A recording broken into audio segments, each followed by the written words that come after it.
What are we doing, bud? I'm gonna ship the converter back in. I've had a leak. We worked on it down in Topeka. I thought it was a front seal, but it's clearly not a front seal. I'm starting to wonder if I got a weld cracked weld on the converter or something, because it's spraying out and then it comes down and it drips off. And usually if it's a front seal, it's wet up here and this whole front is wet. This is not wet. I think it's coming out of a cracked weld. You know they got to weld all these plates on here? The mounting flange. Oh, I gotcha. Actually, I really don't know anything about this. Well, this is the flange. This is what mounts the torque converter to the flex plate. And, you know, like one of these welds could have cracked, is what I'm thinking, because it don't do it until I'm under pressure, like if I load it by applying the trans brake or, you know, running it down the track. It was leaking, and I noticed it on the last couple burnouts. I was getting some drips on the track. Well, you can't have that. No. So I got to get her fixed. So tell me what you're thinking, what we're going to discuss with the Subscribe to Drive truck. We want to just discuss plans that we have for the build. Yep. That it's gonna be a stocker, super stocker. Well, it's eventually going to be a super stock. But until then, we're gonna have a different motor in it. Yep. So we're gonna run the program with a 408 LS. Yep. And then eventually it could be, we're gonna build it so it could be switched over to a super stocker. Yep. We want to talk about that. We want to, you know, we're gonna wrap it. It's gonna be a giveaway, and we just kind of want to start the build, I guess. You know what I mean? Yep. Which I'd like to start the build before Brainerd Nationals. Yeah. Honestly, like what's next Wednesday looking like? It's looking pretty good. Yeah, let's do that. Like let's just get it somewhere here, gut the interior, take the seats out, take all the shit out, clean it up, wipe it down, take the wiring harness out, clean up in the engine compartment, take the bolts out for the box, lift the box off, strip the rear end. I mean, we don't have to get to where we have it unrolling, right? But we'll have it to where we can lift the box off and put the box outside, right? And get an idea of what we're going to need. Get an idea of what the section width might be on the frame rails. Yep. Where the cross member might get cut off, or where the frame might get cut off to add the cross member. Just that kind of stuff, which would be huge to get that going, because we're going to need to know that kind of stuff for the progress of it. And yeah, I agree. That's what I'm getting at. Like, yeah, let's basically, we just got to get it started, but we can, you know, I'm rolling out now. Yep. Oh. What I can tell you is, the main reason we're doing the Subscribe to Drive truck is because we're passionate about getting people involved with the sport we love. There's no better way to get someone involved than to get them behind the wheel of something so they can experience the excitement on why we do it. And we thought, what would be better than to build a truck? And we always wanted to add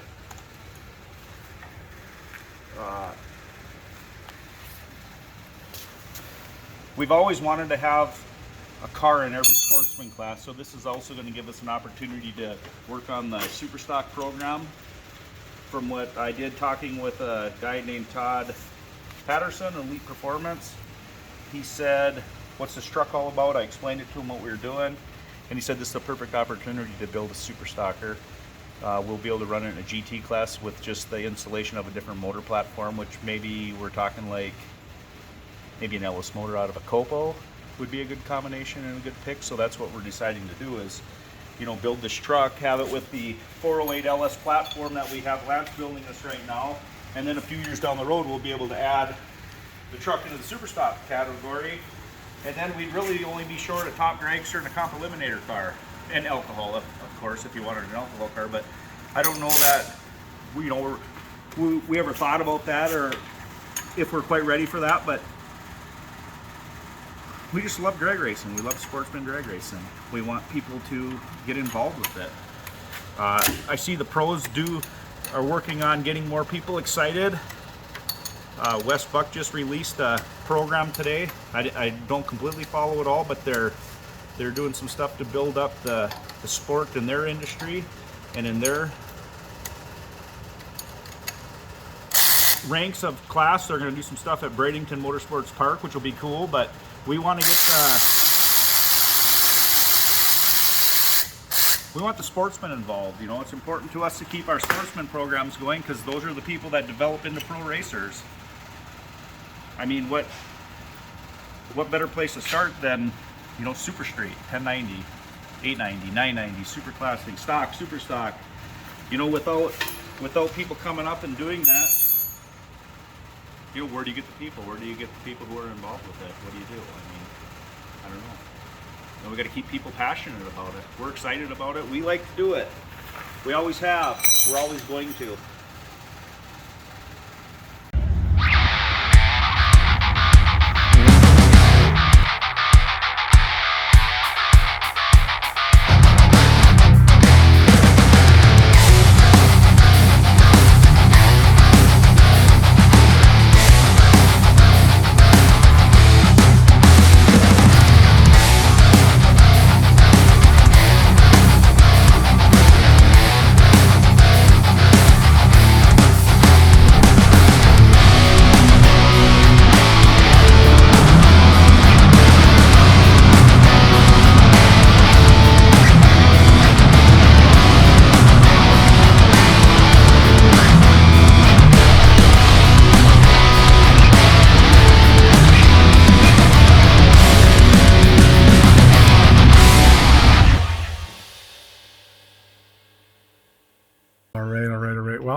We are getting the Larson dragster close. Got the wheels off, most of the stickers, and this is where I remind people that if the car is not ready to paint, it's not ready to wrap. There's a lot of stuff that's got to happen for it to go on, and probably start sticking here in a little bit, and I hope to show you the progress. All right, well, I forgot about peeling stickers, so yeah, it's a big job. So we got the wheels off, stickers, contingency wrap pulled, all the various stickers. So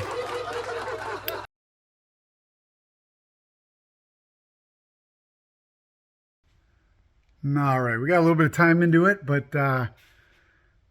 this is kind of the scary part, trying to put the first piece down right down the middle where we know it's going to be perfectly straight, and then when the second piece lays over it, that it matches up and the design is matches up side to side.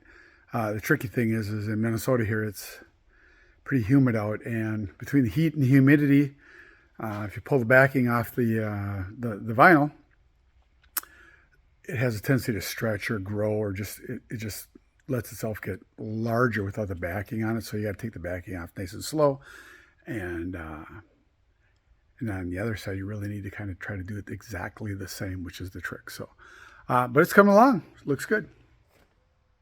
All right. Well, I got one panel hammered out. We got the big one side done. Got some scraps there to work with if we need to. Hopefully we never need to use those. But it's a full day cleaning the car up, getting it ready, and now the vinyl's going down. So another couple hours and the main parts will be done, and then get into the wing and the back panels and all that. So I think that's tomorrow, though. So all right, it's looking pretty good. It is a nice design, and like I said before, Fine Line did a really good job with laying it all out and printed it out. It looks great. So more to come. All right, well, about halfway done throwing the second side on. It is humid today, and that makes it a little bit more challenging. It's super sticky when you do it in the humid weather, but just got to work through it. So yeah, it's getting there. It's looks like a mess right now, but it's going to work out. So I will, oh yeah, got that right done last night. a little detail I could fit in at the end of the night, so I got that slapped in there. But yeah, let's just come along, and I'll get this panel on and show you what that looks like. All right. Well, it's coming along pretty good. Got the second side on, and now it's time to tackle the two most difficult areas, the nose and the scoop. So I'm starting on the nose. So the nose, in this case, Fine Line gave me 2 sets of prints that I can cut up and use however I want. Looks like it's going to lay on there pretty good. As you can see, we're kind of doing half of it first, and then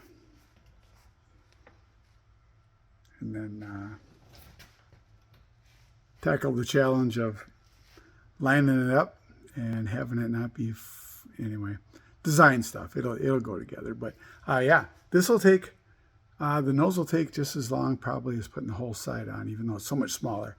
The nose and the scoop, I don't even think I'm going to tackle the scoop today.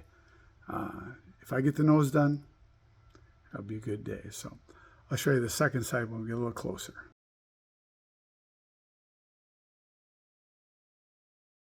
All right. Well, it is done. The dragster is fully wrapped. Steve Johnson at Fine Line got a design pulled off of Kendra's car and put on Trevor's car. Changed the colors a little bit, and it's done and heading home. So it'll go up to Brainerd next week for the Nationals, and they'll see it there. So, all right, they are here to pick it up. So, see ya.